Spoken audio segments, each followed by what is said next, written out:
I'm Rebecca Siciliano and I'm the MD of Tiger Recruitment. So for all of our participants, the aim of today is we've joined together a fantastic panel of experts who are going to be able to talk to us about what businesses need from HR in 2021. Now for our experts, really this is just going to be an open conversation where we want you to share your thoughts, your insights, and just get that knowledge out there on what people can expect to see this year. I'm going to start by introducing our experts. So we have Saskia Donald joining us today. Now Saskia is a VP of People with over 20 years experience. She's gained her experience across tech, content, and media industries. Saskia loves developing individuals and teams and is passionate about respecting the individuality of employees while offering them the best possible work experience. We are also joined by Marcus Thornley. Now, Mark is the CEO of Play Consulting and Totem, a fast-growing HR tech business that uses gamification and AI to motivate teams, drive engagement, behavioural change, and inclusive workplace cultures. The Totem digital culture platform is used by partners like PwC, Mercer, and John Lewis to help remote teams retain a positive office-like culture, something that's really important at the moment.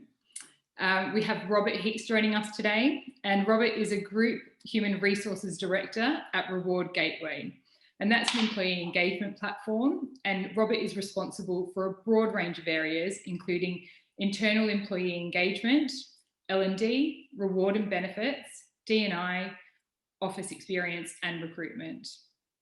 Reward Gateway provides over 1,800 clients with products to attract, engage, and retain the best employees. And finally, we have Mark Stelzner. Mark is the founder of and managing principal of IA. With more than 25 years of HR transformation experience, Mark has spent his career fostering relationships through attention to detail, natural curiosity, and a sense of humour. His management consulting firm IA helps companies from 1,000 to 500,000 employees through all aspects of their HR transformational journey. So let's launch straight into things. And I'm going to start with a question directed at you, Robert. Robert, working for an HR for a firm that services the HR community, what is your biggest takeaway from working through the pandemic? So I'd like to take a positive note of talking around the pandemic rather than kind of a negative note. And to me, it's the ability to improve employees' lives through them having more time for themselves with a reduced commute, which I think is the real positive. Yeah. Don't get me wrong, I used to love kind of coming into the office, seeing our amazing teams. And I know that our employees want that in-person connection, but I think we need to be realistic on what the new way will look kind of going forwards. I know there's lots of people who've enjoyed more time at home, and I think businesses need to adapt to that. And then by adapting, they can save money in office costs in the long term. So it's a win-win for everybody. And I think to make that work and to really harness the power of your employees with this extra time and to really embed them into your business, you've got to be using technology to really help them succeed. So to me, in terms of kind of summary, the biggest kind of takeaway is that there's a lot more time if you can grant that to employees, but to really be successful, you've got to really look at what your HR technology is doing to really make that successful for you. Okay, excellent. And Mark, what are your clients' main concerns about the year ahead? Yeah, I think it's I'll call it a false positive of employee productivity. Yeah. So building on what Robert said, certainly as people return to home, we found that they were working longer work hours. The blurring lines, if you will, between work life and home life are more acute and I think amplified. And as a result, certainly for knowledge workers who have that freedom of not being on premise, the productivity gains have been measured as significantly increased coming out of Q3 and Q4. I think the problem is at what cost, right? To emotional, physical, and financial well-being. and what short-term and long-term impacts will that have about the sustainability of our workforces. I'm particularly concerned, and our clients are concerned, about displacement of female coworkers. There's been a disproportionate burden here in the States. A report came out in Q4 that virtually every job that was lost in December was to a female colleague. So think about the impact of that, right? So with all the gains that we've done with diversity, equity, and inclusion, have we just wiped that away by virtue of the burdens of the home and the burdens of home not being equally shared among spouses and partners? So we as workplaces have to be very intentional about what we're going to do to acknowledge that, to prevent and intermediate, frankly, about how we're going to increase the financial and physical and emotional well-being of our employees. We'll talk about that a little bit later. But I think at the top level, right at the C-suite, we may be looking at those gains and maybe high-fiving, if you will, that we got through this relatively unscathed as much as we possibly can, and that therefore those can sustain in 2021. I'm just concerned that it can't.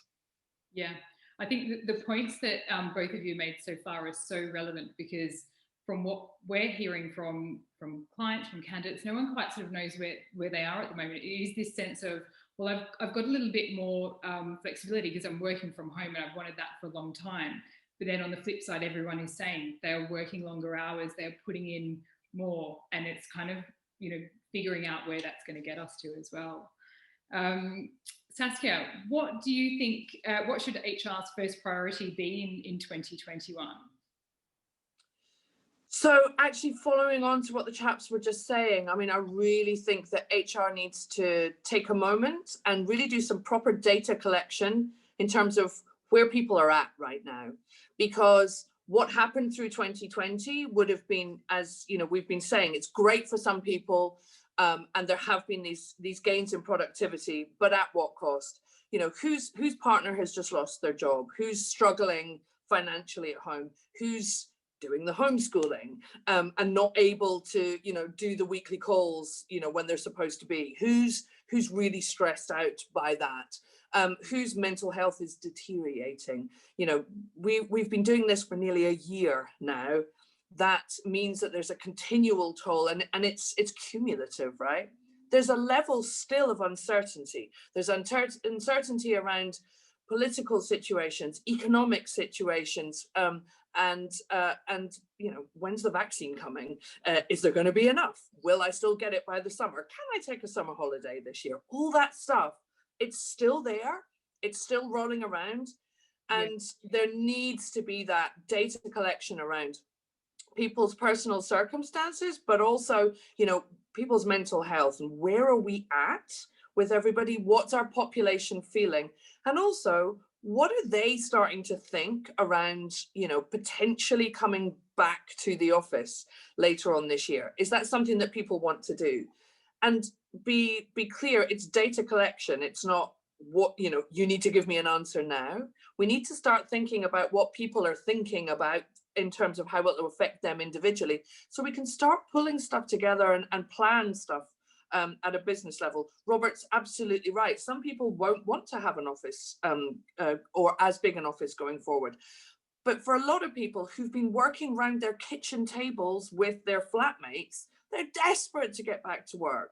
So what does it look like for them? I very much doubt that the majority of people are going to say, yeah, I want to come back to the office 5 days a week ASAP. But the picture needs to start being built up. And for me, that's the priority. Check in with everybody and find out what everybody's feeling, what their priorities are in terms of returning to work, and really what's the situation now in terms of what's enabling them to do their best work right now. Absolutely.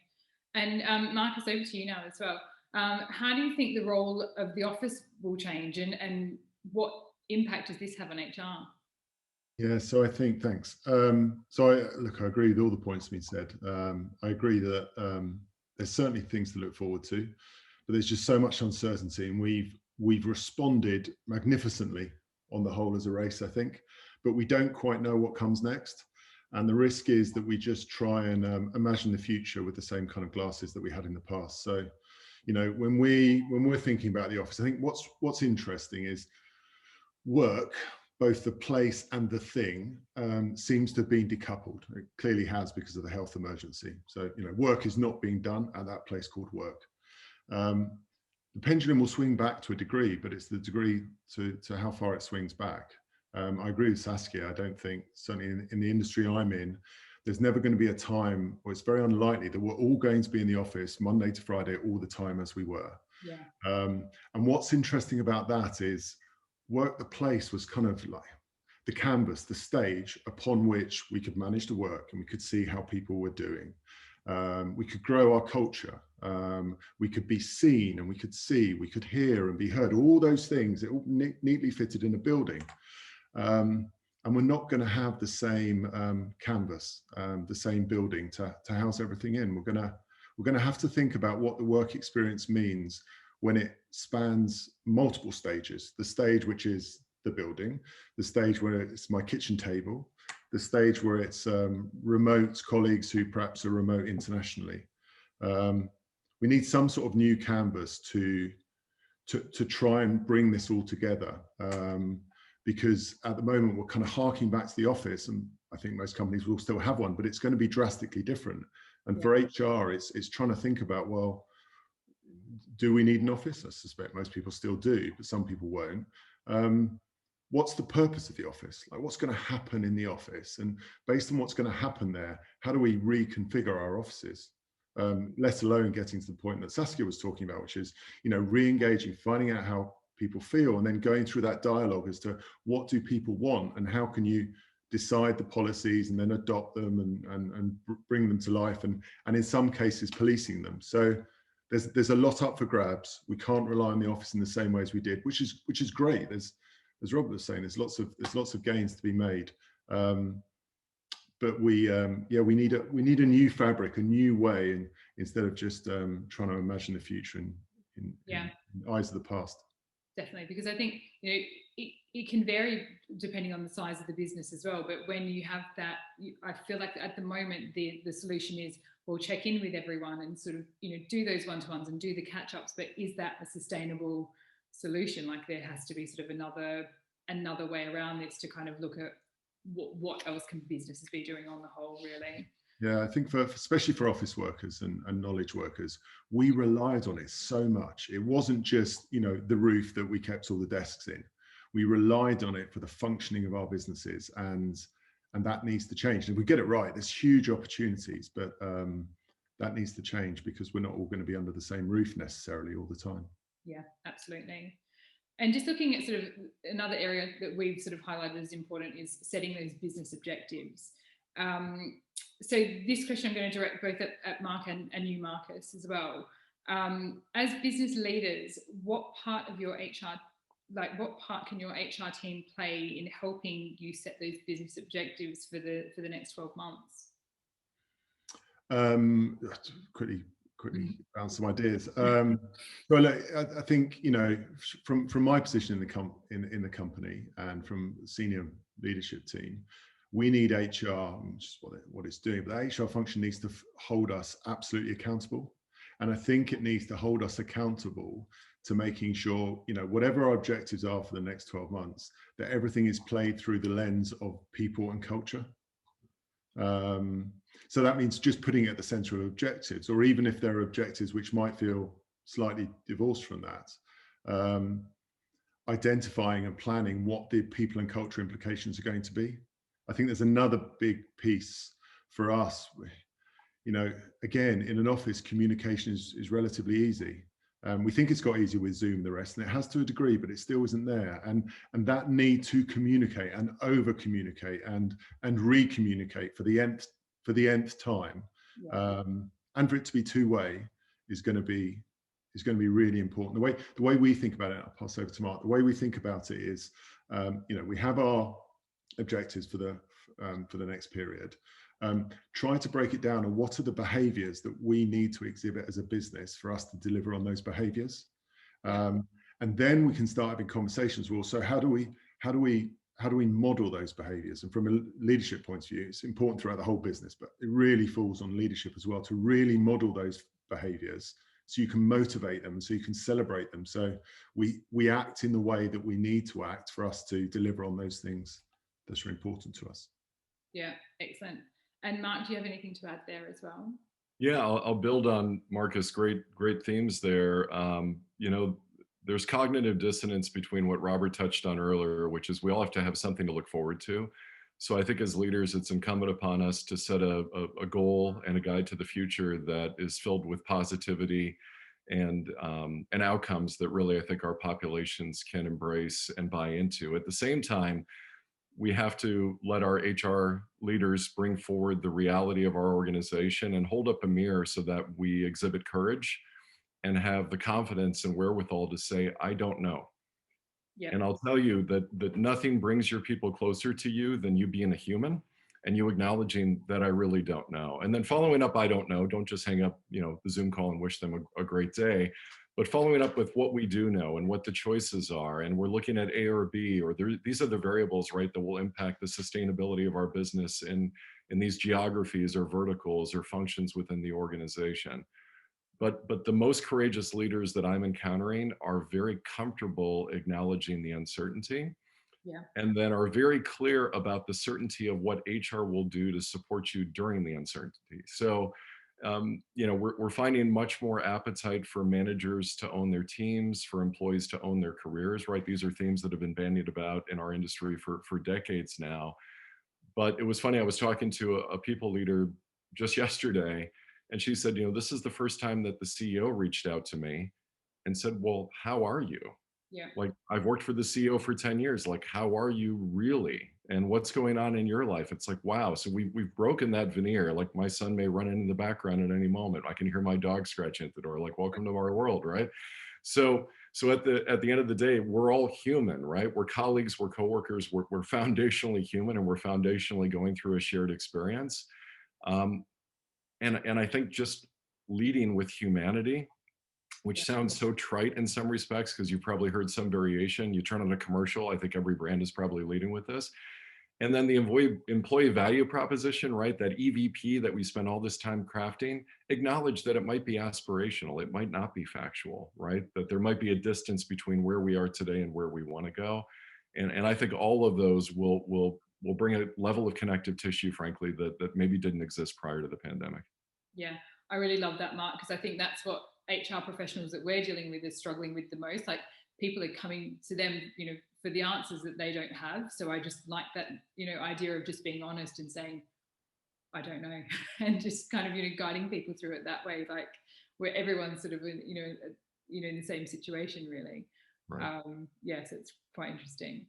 How do you think that sort of strategy setting is going to evolve it, like, I guess, over the next 12 months as well, Mark? Well, I think if we get tactical now, you know, when we're spending our time with people leaders of the world's largest organizations, it's a lot of scenario planning. Yeah. HR didn't bounce back from the 08-09 recession. You know, they're smaller organizations, right? They're asked to do more. You can't outsource the accountability, but there's a lot of shared responsibility by finding wonderful service providers who can serve as an accelerant or give you reach in geographies or functional areas where you just don't have the expertise or staff to govern it internally. So a lot of what we're spending time on is really prioritization models. And we start with probably the simplest and hardest question, which is, how are we going to make decisions given the current state of affairs? What are those variables that at the most senior level of the organization will drive that A versus B versus C scenario?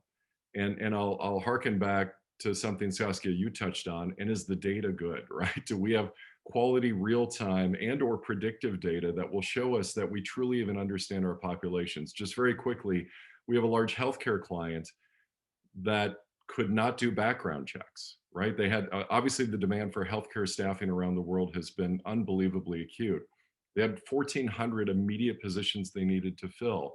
And what they realized is some of their other personnel had been displaced or furloughed. So what they did is they went back to every single person that was displaced or furloughed and said, tell us about all the skills that you have that we know nothing about, right? It may not be tied directly to the job that you occupy. And they filled every single position internally. Wow. with furloughed or displaced staff, every single one. So what that tells us is we don't know anything about our people. We know about our people in the context of the job they theoretically occupy, but have we really created a space in this moment to ask everyone about the skills that they have? If you're looking behind me, that's not me. I don't play the piano. My wife, you know, she jokes that I have no hobbies and no interests other than HR apparently. But you know, my wife speaks 3 languages and she plays instruments, et cetera. Like, how can all of the skills, the untapped skills or developing skills of our employees be put to work? So when we look at goal setting and we look at prioritization, we don't always have to look externally to solve those problems. The answers are probably within the lovely Brady Bunch boxes of your Zoom calls that we're sitting on every single day.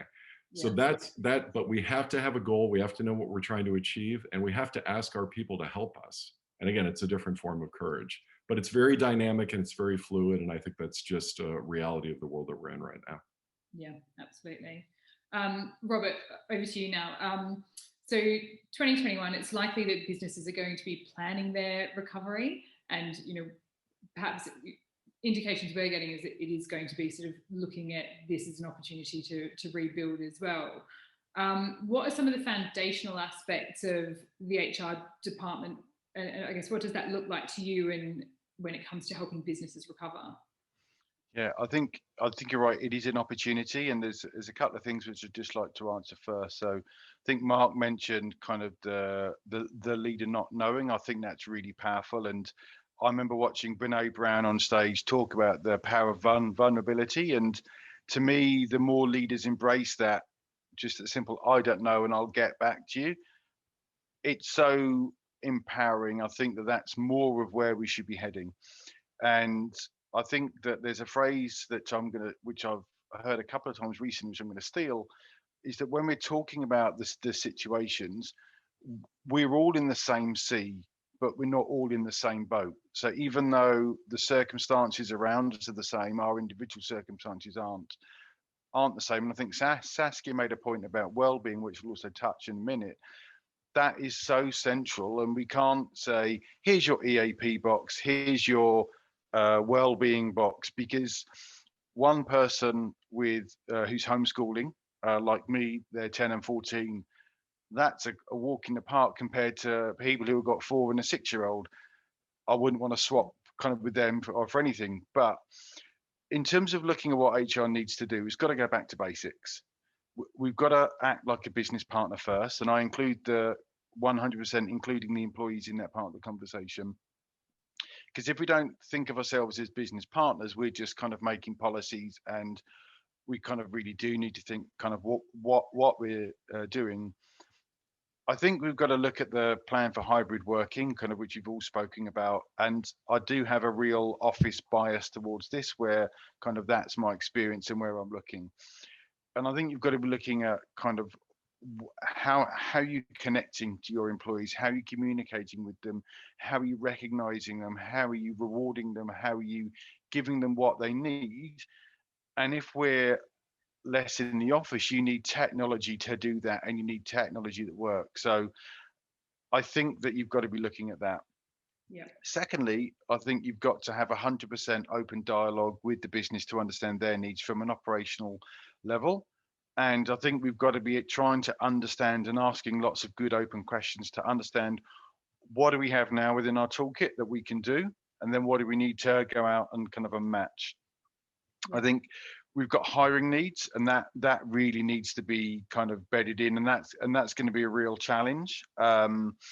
Every part of the world has got different hiring challenges now, and that's I think the talent world is going to have the biggest change in the next 5 years, just because of the impact there. And we also really do need, as HR people, to be not just looking at finding great talent, but 100% retaining your best talent. And so making sure that the conditions are kind of a best for them. Watch your comms plan, because people want to know what's going on, even if it is an I don't know. You need to have a strong recognition culture, which means that you can say your thank yous with some rewards, maybe, because you can't do that in person. And I think the well-being point, you really do need a strong, flexible, adjustable, individualizable well-being plan to enable you to adjust within that. And I also think we need to just let people have a bad day occasionally, because it is really hard. And my last piece is, when we're looking at HR tech, I think you've got to look at how you're doing it to make sure that you're being really, really effective. Because if HR just puts in something because it wants to do it, it's just not going to be anywhere near as good as if it's solving a business challenge. Yeah, excellent. I just want to talk a little, like we've talked a little bit about opening up this dialogue and how important that is. This might seem like a basic one, but what are some of the essential things that people should have in their toolkit, and ways to open up that dialogue with staff, with line managers, and just kind of get that feedback coming through? I'm going to open that up to all of you to see if anyone's got any insights there. I think it's a really interesting question, actually, because from the HR teams of the past, there's always been this, there's a fine line between what you can ask as an employer and what you shouldn't. There's that line that you shouldn't cross, right? When you're getting into people's personal circumstances. And actually, we kind of need to rip up the rule book around that stuff. And we need to be employee-led around a lot of it. And it'll be different for every business, and it'll be different for all kinds of teams. HR teams won't always be the best teams for going out and starting this dialogue. Equally, line managers won't always be well enough equipped. And, so HR teams can really work with line managers to make sure that they're equipped, and to work with, but I think, there's a real need for understanding who the leadership is in the business. And leadership for me is not a management level. It's not a team of people necessarily. It could be people scattered out throughout the organization.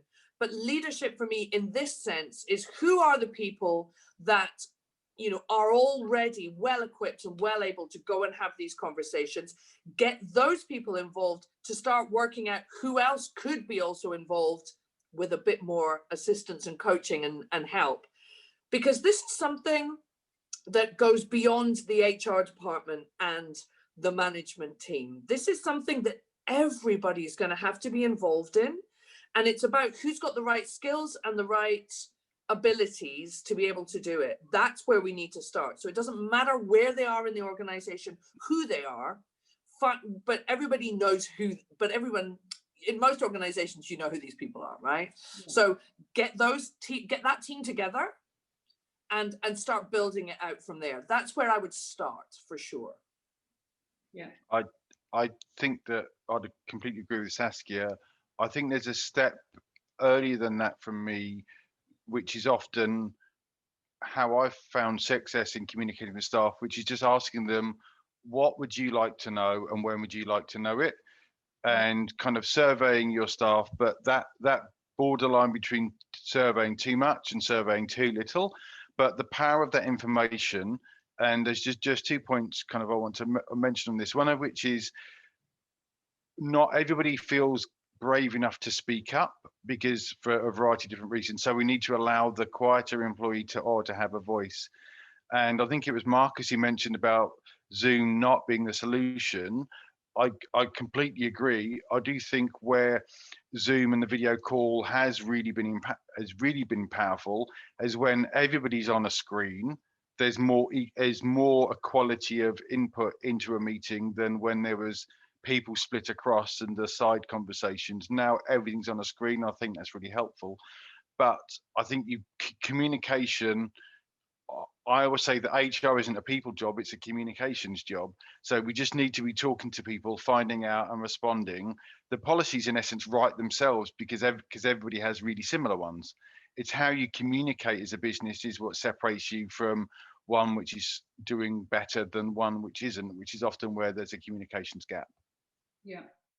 And on that as well, another just sort of thought on that too, like say for instance with Zoom, like is there something that businesses should be doing with their Zoom usage? If that is the tool that we've got at the moment, like how can they best engage people? Like the feedback that I get is you have people staring at a screen full of, the blank sort of boxes and not knowing what reaction they're getting from, the other side. Like, should there be something that people should be encouraging through their Zoom interaction to kind of bring people together a little bit more?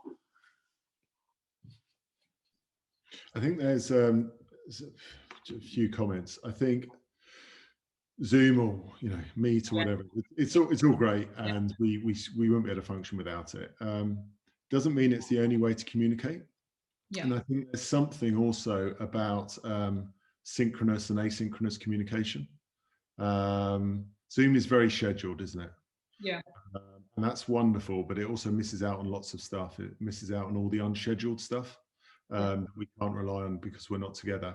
And so certainly in my business, it's thinking about how we can have both scheduled kind of synchronous communication, but also asynchronous communication and what that looks like. And there's another point that we're, the relationship or the kind of the extent of work is really, really stretching. I'm in my home now, and Mark's in his home, and Saskia in hers, and Robert's his, and work is encroaching, and we have a responsibility that goes outside the office. And I think we may well see actually almost more personal communication. Yeah. I think office and email are a perfect marriage. I think hybrid working, Zoom works, but I think there's other ways of communication, and it's finding those that are culturally right for your business. But the mode, final point, the mode you communicate in has a massive impact on the message and how it is perceived as well. Yeah. And going back to Mark's point, I think he's hit the nail on the head when he talks about humanity and being more human, and that's what will get us through this, and that's what will stand us in good stead going forward. So I can see more of a movement to really more authentic, more vulnerable, more in the moment open communication rather than the standoffish old world of email. Yeah, absolutely. That's all really interesting points. Saskia, one for you as well. So should HR be looking at designing jobs in a different way moving forward? Yeah, I mean, that's quite, yes. It's a big topic, right? I mean, I think for me, following on from a little bit about some of the stuff we were talking about earlier, I think the whole kind of idea of, management jobs is going to really change going forward, and what job descriptions around that look like. I'm not a big fan of job descriptions anyway. Who's ever had a job description that lasted, was correct for more than 2 weeks, or even, that didn't change during the interview process? So I think that, I don't want to get too hung up on that per se, but I do think that how we think about managing people, we need to move away from that, and we need to think much more about leading people, because management of jobs, of tasks, of, that's all going to get automated, right? So, what do middle managers do now once that happens? So I think that's where that needs to focus, and HR has got an important piece of work to do around that within each of, within everybody's different businesses and industries. Yeah, excellent. So I'm going to talk next about sort of business culture, because this is, I think, what, again, the information that a lot of HR professionals are looking for right now, and how you kind of keep that business culture retained and moving forward. We're close to 12 months now of working remotely, and a lot of businesses saying they're not going to even be thinking about going back into the offices until September this year. So, there is that impact on business culture. Marcus, so obviously, other than using your online platform, how can businesses maintain their office culture and keep employees engaged while they're working from home? I won't mention the online platform. You're allowed to. Yeah, it's interesting, because it's always been, we talk about office culture. That might be like a really cute anachronism when we look back in a few years' time. So I get what the question is. I get it's like, how can we replicate how that felt when we were together with us being disparate now? So we clearly, from my thinking, we clearly need a different canvas, a different stage than just relying on the office and just seeing, Saskia looks a bit down, maybe we'll go for a coffee. That clearly has to be digital, because that's the opposite of physical, and there's loads of digital properties out there. I think there's kind of key attributes that I see, whichever provider you were to use. One is it needs to feel and actually be owned by the employees. There's a huge reaction that in all this chaos or not knowing, we might try and be more control led, and that clearly isn't the way. The way is that we are going to have to be far more trust led. And we have to trust people. And part of that trust and transparency is about having platforms that don't feel as though they're top down. If I have any criticism ever of my HR colleagues, it's that it can sometimes appear a bit top down. This is the tool, this is what you use, this is how we speak to you, this is the way it's done. And when we're all dispersed and we have to trust each other, it has to be the other way up, it has to be bottom up. So I think owned or non-hierarchical, really engaged with and feel as though it's for the employees, really open and transparent, really equitable as well. Final point is because if you think we go into a hybrid model, some of us are sometimes in the office, some of us are always there, some of us are never there. How do we make sure that there's not second class and first class employees, the ones that rock up all the time and sit near the boss and the ones that don't? And so there has to be an equitable digital-based platform that puts employees at the center. And I dare say there'll be a new culture that spins out that isn't office culture, because office culture wasn't always that equitable, was it? It was fine if you were in the crowd, or it was built around having cups of tea together. Well, maybe you didn't like tea, or maybe you didn't like going to the pub. And so there is a chance for us to build a far more inclusive digital culture together, but it has to be bottom up. It can't be preaching to the masses from a high mountain. Yeah, excellent. I'm just going to also, for our participants, if you have got any questions throughout, please use the Q&A function, just in case there is anything that you'd like us to specifically discuss as well.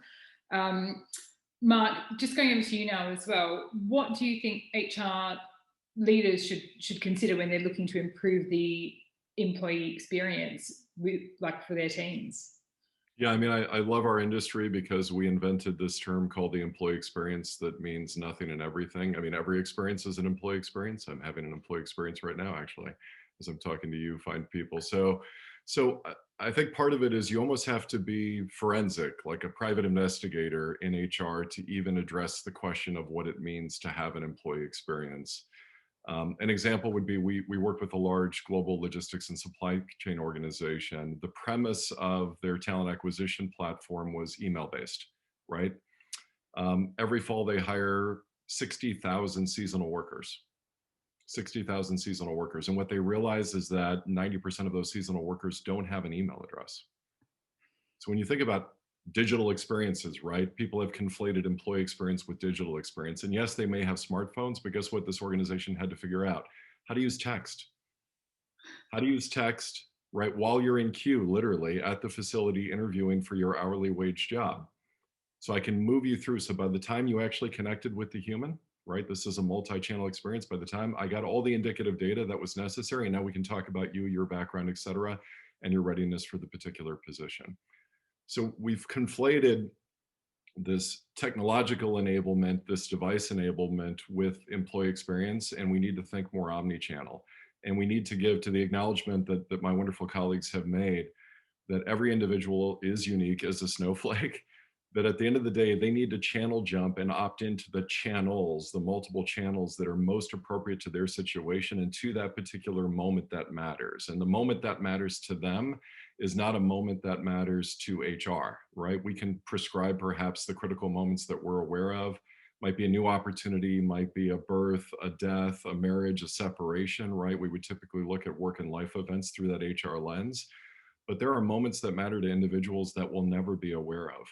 And so when we think about the employee experience, how do we create frictionless employee experiences as I move through, right? As I thread through those experiences, how do we offer people a choice, whether I prefer chat or scheduled supports or an online, transactional experience, or to talk to someone who is dedicated or designated to that particular moment in that life cycle and journey. And just because HR is organized in comp and performance and succession and leadership and payroll and recruiting and onboarding doesn't mean that's how our employees think about those experiences. Why? Because they're bombarded with all these things concurrently, right? Work is not serial, work is parallel. And so when we try to deconstruct the employee experience, we do a lot of process mapping. And a lot of the process mapping that we identify then is where are the big gaps and what are the options and choices that an employee may make. It's a little bit of choose your own adventure. And these are eye charts, right? Picture the wall behind me covered with a 10 by 15 foot, 1400 step process map. You can't create employee experiences if you have no situational awareness of how it actually works today. And not how it should work through the eyes of the subject matter expert, but what does it actually feel like to be a people leader, right? To be a line manager, to work on a manufacturing floor where your device is locked in a locker because it's a clean room and you only have 20 minutes on break, or you're coming off third shift and the support centers aren't open. So that's how we start to change it. Awareness, detail, a forensic approach, and identifying a multimedia mechanism by which people can opt into their channels of choice and do so in a meaningful way.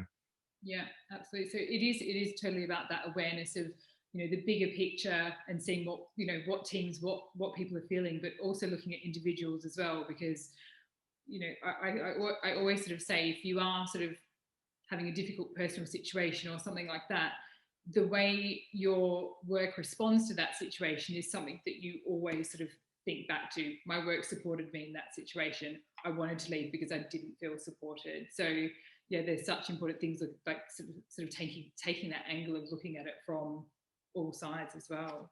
Absolutely. Robert, I've got a question for you now. So how do you create those connections between employees and ensure that communication channels are open whilst we are working remotely? We've talked a lot about this already, but just anything else that sort of comes to mind? Yeah, there's two things I think before I kind of get to that. The first one is to be really boring and agree with Marcus that trust-led is the only way. In terms of, I think there's a lot of I've not met kind of either Saskia, kind of Mark or Marcus before, but there's a lot of commonality of theme, and I think this is either kind of group thinking and we're going down that kind of a cul-de-sac, or is group thinking because we're all finding the same solutions and we're going to deliver really positive experiences. And the being near to the boss kind of two class of citizens element, I'm going to show my age here, and I used to remember about the power of the old smoking room. And if you were a smoker, you knew everything. You knew when people were being fired before the manager of the person who was being fired knew. And I think that's a really important point you've got to kind of remember around that. The informal networks will always beat the formal networks for kind of or for everything. But to actually answer your question, I think HR is really, really kind of good when it focuses on the communications rather than the processes. It's much more effective. And to me, it's about having open and honest conversations, as I said, because that kind of enables you to kind of be really positive. So kind of how do you achieve that? Because I think we need to be a bit practical. You need a place where employees know they can go to read information that acts as to Mark says, how do you communicate with an offline workforce? Well, actually, they need to know where they can go to read that information, and you've got to have solutions which fit each of your demographics. And it has to be easy, and ideally, it's where everything else is where there. And for us to give people an idea, we've got our own comms platform, and we're very consistent within our messaging. Every Monday morning, it's a video and a blog from the CEO. Every Wednesday, it's our product announcements internally. Every Friday, it's our people updates. And I've spoken a lot kind of to people leaders around the world over the last year, and we're the consistent one in people's lives now. Everything else is chaotic, it's challenging, and they're looking for their employer to provide an element of consistency, because that's where they're looking to root themselves, because that's where they need to grow. So if people wanted to take away my 5 key points on communications: 1, be consistent; 2, be timely; 3, be open and honest; 4, make them easy to read; and number 5, make them easy to find. Excellent. Saskia, over to you now. How does remote working create great opportunities for employers that are seeking out diverse talent at the moment? So I think there's Yeah, there's a couple of different things here. I mean, from my perspective, the excitement about being able to open up recruitment to remote working, you know, and being able to just go out there and speak to people wherever, and not have to relocate them, and, you know, allow people to, you know, work wherever they want to. There's always been people that, you know, you haven't been able to bag because they've been in Hungary, or because, you know, of other things. And so there's a huge amount of, you know, scope there to build remote teams as remote teams, rather than because we now all can't go to the office. And that's supremely exciting from an HR perspective. I think that that also then taps into your diversity issues, right?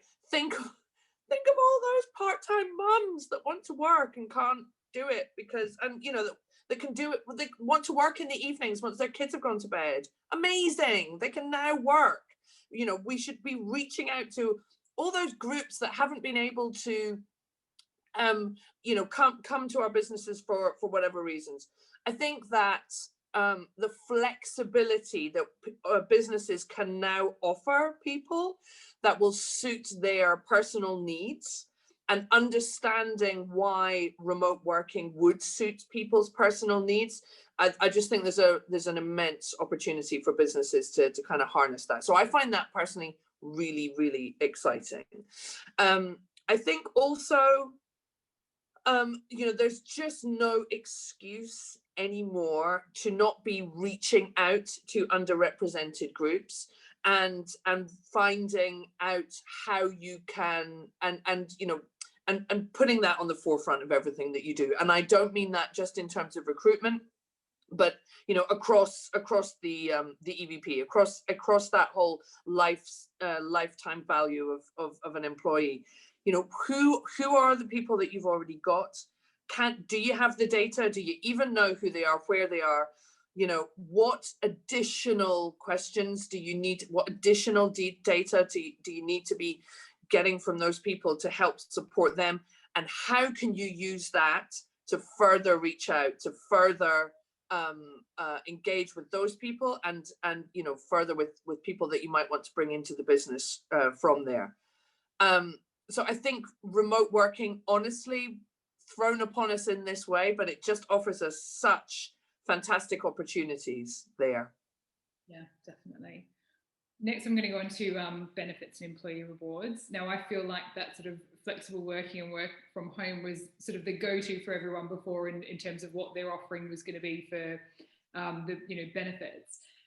Robert, where would you say we're at now? Like, how have you seen benefit offerings for staff change during the pandemic, and what are your clients asking for?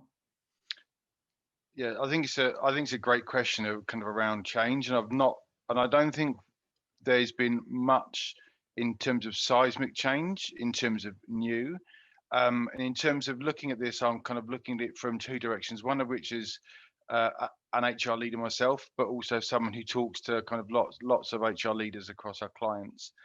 And I think the number one aspect where people are going to be looking for support is around well-being, in terms of, I think well-being has turned itself from being something HR offered to being a real benefit, in terms of what are you doing to help me be good at my job, to be effective, and to cope with all of my challenges. And kind of when we've been looking at this, we've been kind of doing some research, and I think that's going to be a number one question, which either will be asked at interviews or will be researched before interviews. And firms who do well-being well will see talent stay and join, and those that don't kind of will struggle. And I think you've got to understand that every workforce is different, and so you've got to have a multi-channel, kind of multi-directional approach, and also have things which really allow people to pick what suits them. So we've seen things such as kind of physical well-being, so huge amounts of uptake in Cycle to Work. Kind of our program there has never been busier. We do a technology kind of well-being product, which allows you to buy technology at high street prices, kind of when you need to. Has your fridge broken down, and are you a low-income earner? Well, you might not be able to chill your milk, but you can use that if your employer's got kind of this there, because it's really helpful. And in terms of other elements of financial well-being, do you have a discounts program in place to enable your workers to save money every time they're making a purchase? And flexible working is a benefit. And I think that Saskia's point around underrepresented groups are going to be where, if you can create a work environment which allows you to access that talent pool, your talent pool is going to be more diverse, therefore it's going to be stronger, making better decision making, more engaged, and actually all of those things just equal one simple thing: better business performance. So to me, it's about making sure that you're offering a suite of products, but making sure you're looking at the holistic elements of well-being, but that includes how are you financially kind of helping your employees as much as you can still. Yeah, excellent. And Marcus, what alternatives to the traditional office benefits should businesses look to offer now? I think it's the benefits side is really interesting, isn't it? Because I mean, it's how long is a piece of string? There's thousands of things that can be benefits. I think what's really important, clearly, is the benefits you choose to support, and how that reflects back on you as a business, and what's important to you, and culturally kind of where you're at. So well-being, yes, we're seeing a big growth in mental health well-being and mental health support. So it's something that the company is very committed to, but lots of the partners we work with. We've obviously, you know, companies rolling out, as we have, kind of home office grants. I mean, that's fine. You know, you can get chairs and get better workstations. It kind of feels as though it should go beyond that. We haven't been able to do it yet, but almost into kind of home utility grants. I think if we're not, you know, electricity, Wi-Fi, gas, who knows? But there might be practicalities in doing it, but that seems as though that's something that should be done. We're seeing a lot of uptake in our business around learning. So we have a learning budget. People get £2,000 a year to spend as they see fit on either work-based or home-based learning, and that's never been in higher demand than through lockdown. So a lot around mental health, a lot around kind of the mechanics of doing work at home, a lot around learning. The final piece would be around flexibility. It's been mentioned before, but flexibility in working hours, and this idea of asynchronous working, especially within the UK, schools being closed and us having to be homeschooling teachers. Yes, that's what we're seeing at the moment. Not quite home utility grants, but maybe soon. Yeah, absolutely. Yeah. So again, I'm hearing a lot of companies talking about that flexibility with hours, because especially with all homeschooling at the moment, it's tough, and that's a lot of feedback that we're getting from people as well. Mark, over to you now. How do you ensure that your employees are accessing the programs and benefits that are available? Yeah, I mean, I'll harken back to what Robert was talking about earlier, which is over communication. I think general situational awareness and the ease in which people can find the myriad of programs that organizations have invested in is the biggest headwind, frankly. That when I'm in a point of acute need or care, how do I find, right, the benefits that heretofore I've never needed literally at that point of need, or anticipation of that point of need. And then as leaders, when we have acute moments of stress that are generally felt across the population, so I'll pick on the craziness in the States here, right? On January 6th, the insurrection in the Capitol, which was unbelievable. I was watching the news, and I immediately put a message out to my entire team: take care of yourself. Here are our EAP services. Here's behavioral health. Here's our line. Here's my cell phone number, right? Like, call me. Cancel every meeting if you need to. Like, take care of yourself and your family. We have a large technology client. They have 96,000 employees. Last year, you know, in the heart of the Black Lives Matter protests, you know, he shared his emotional distress, and he said, you know, I'm feeling real challenges right now, like many of you probably are. Reach out to me. How can I help? And 14,000 people reached out in 4 days. 14,000 people reached out in 4 days. And this isn't just about the employee. This is about the employee and their extended family as well. So the other thing we have to recognize is that caregiving, right? Be it your children or your elderly parents or whoever falls within your dependent world right now. And those families, frankly, the physical compression has grown. More people have come together out of necessity, or design in terms of the need to be locked down, and maybe they've locked down with friends or family. But all it takes is one individual in that household to be in a moment of distress for everybody to feel that pain. Yeah. And so we have to acknowledge that we're not only stewards of the employees that we service, but we're stewards of their extended family as well. And despite statutory benefits, right, organizations around the world have invested well beyond what they're required to do so to support a myriad of extended benefits. For us, another moment that we recognized, even in my own organization, is frankly my employees who have children and spouses were gaining more financial benefit than my employees that don't. So what we did this year is we said, this is how much we spend every month. If you're not using that on the sponsored benefits, submit a receipt and we'll reimburse you for anything else.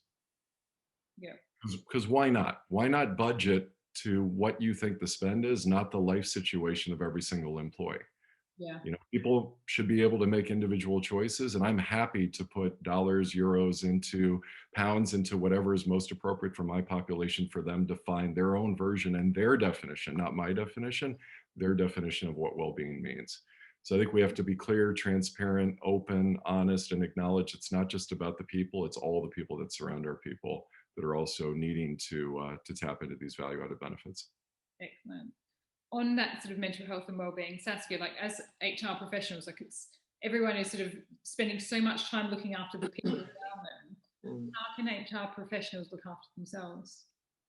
Yeah, I mean, this is a hugely important one for me. I think that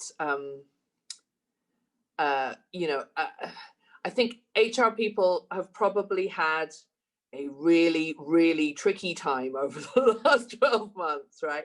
Everybody has. But oh my gosh, trying to work out how to sort payroll out for furlough and how to deal with, all the intricacies of, people's personal circumstances and how that's, affecting them at work, and how to do all the comms and how to get laptops to everybody that didn't used to have them. And, the list goes on. I think HR people have, in the main, done a pretty the fact that so many businesses still exist and are doing well. HR has done a good job. They deserve a pat on the back, and they need to take a moment, actually, because you can't be looking after everybody else if you're not. It's the oxygen mask analogy, isn't it? Right? You've got to put it on yourself first before you put it on anybody else who needs it. And I think I would really encourage HR teams to just take a moment, take the rest of January. What have we got? 3 days to before you start planning on 2021, before you start re-engaging with everybody about their thoughts and everything, and all the stuff that we've been talking about, please take a minute to just check on how everybody in HR is, because it's going to be another full-on year, and it's really important that the personal circumstances and the mental well-being and just the stress of it all is really taken into account. I think that HR teams need to check in on each other, and who looks after HR, right? So it's the HR teams themselves, and I think the leadership teams have got a bit of a part to play in that as well. So who are you business partnering with? Those people really want to be making sure that your peer group, if you like, needs that everybody's being taken care of. I think that just a moment of pause to really think about what the HR team need.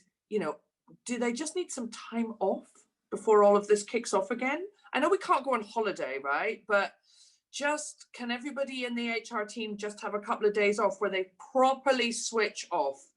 That may be the right way to start it. There will be a lot of other things. Yeah. And it will be very different for different teams. But I think a pause to actually consider the HR team and your HR colleagues, that has to be the first place to start. Yeah, excellent. And Marcus, how would you advise businesses that want to use technology to help support employees in their sort of mental health and well-being?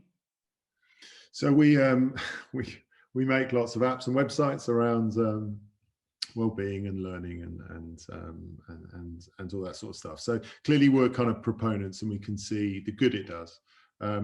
The best digital experiences are hyper-personalized and allow you to get the help, whatever help means, in the way whatever that means is right for you, and it's fantastic. So, you know, I've started in the morning using an app called Headspace I've never used before. It's absolutely fantastic.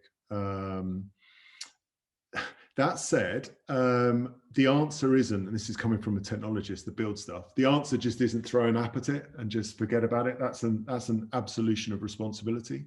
I think the way to view technology, especially in the well-being space, is it's an always on, or it's a companion for the player for as long as they need it. But there's always a point where it can only go too far, and then human interaction is needed. And going back to the point that Mark made earlier about humanity, that's where we really show our value. You know, so for example, we use a tech solution that allows us to connect and build culture and create bonds across the business. It's all digital, self-serve, it works perfectly. That said, it will then spin out data on the back end, who actually helps us identify like which teams and which individuals might need a coffee or might need a check-in. And it's that follow-up, the human side, that's really important. Tech can't do it on its own, but it's a great kind of scalable entry point. Excellent. So we're just about there on time now. Are there any final takeaways that you'd like to share with our participants today? And I'll open that up to the whole panel. I'll give a very quick piece, which is I think 2021 is the year of HR tech.